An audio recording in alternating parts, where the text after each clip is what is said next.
Yan, wala nang intro-intro guys. May hawak akong siplak dyan. Alam nyo na, paglalagyan natin yan ng mga ulam na iuwi para may pasalubong tayo guys kay misis. So ayan, yan yung paunang siplak.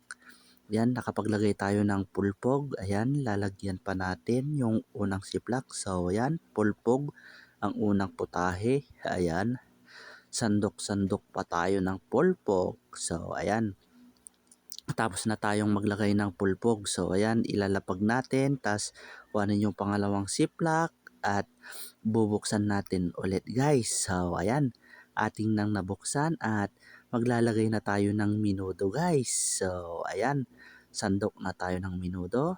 Tapos lagay natin sa siplak. Ayan, sandok ulit. Ilagay natin sa siplak.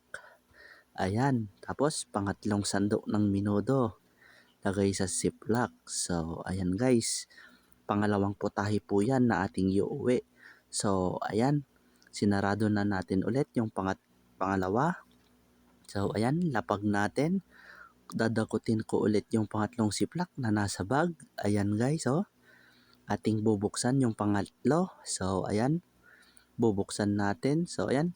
Medyo nahirapan na tayo dyan na buksan yung pangatlong siplak at medyo madulas yung ating kamay kasi dahil sa minudo. Yan, so ayan, nabuksan na natin yung pangatlong siplak.